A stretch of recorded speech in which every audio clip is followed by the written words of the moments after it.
Pronto, esta história baseia-se realmente na vida deste personagem, que para mim já passou a ser um personagem, que é o... Não é isto? Tá, que é o avô capitão do seu nome, Manuel Pereira Roque. Mas vamos situar a história. Portanto, a história... Vocês já deram as invasões francesas, certo? Então, pronto. Basicamente, recapitulando aquilo que vocês deram, a primeira invasão foi no dia 30 de novembro, quando o Junot entrou em Lisboa, de 1807. Quem é que sabe porque é que os franceses invadiram Portugal?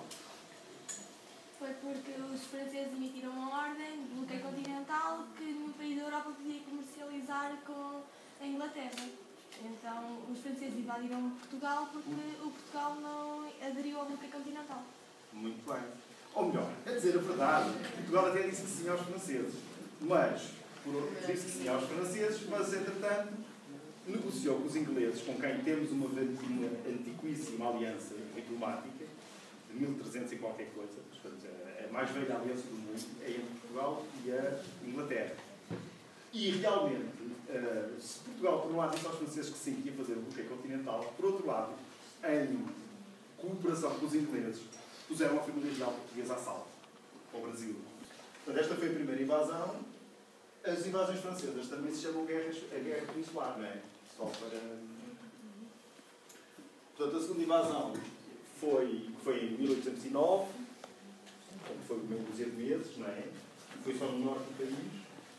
Depois, a terceira invasão, que é a que nos interessa, começou no dia 1 de agosto de 1810 e terminou no dia 11 de abril de 1811.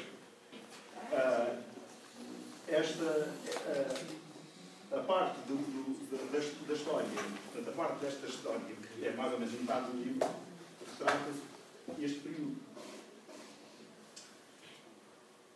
Vamos então ver aqui rapidamente o contexto em que as coisas se passam. Portanto, tinha havido a Batalha do Bussaco, os franceses vinham do norte, tinha havido a Batalha do Bussaco, e o Wellington, que era o general inglês que estava cá a apoiar as nossas tropas, e ele próprio tinha tropas e havia mercenários de uma série de países, mandou construir secretamente as linhas de torres.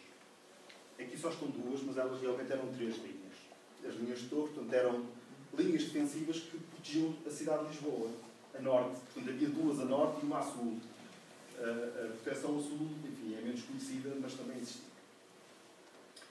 Estas linhas, portanto, eram compostas por 152 fortificações e a distância são 60 km ou 13 léguas.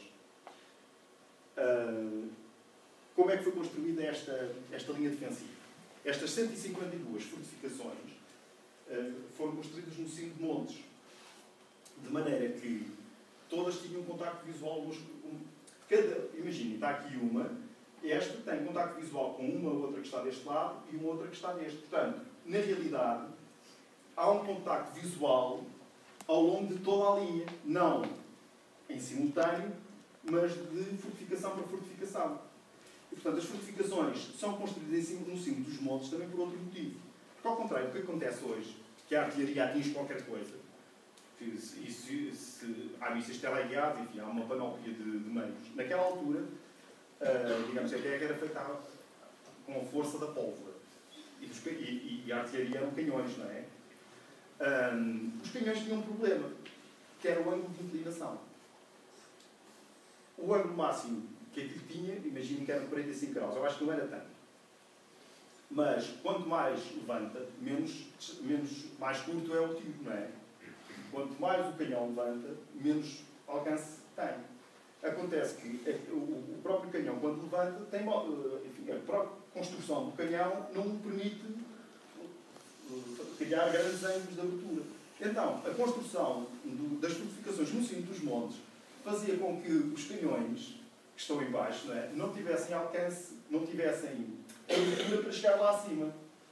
Se eles pusessem, enfim, se arranjassem forma do canhão chegar lá acima, ficava com um ângulo muito elevado e não tinha força para disparar a munição lá para cima. Portanto, estas fortificações estavam a salvo da artilharia inimiga, naturalmente. Porque as próprias fortificações, elas próprias, tinham canhões. E esses canhões protegiam-se uns aos outros.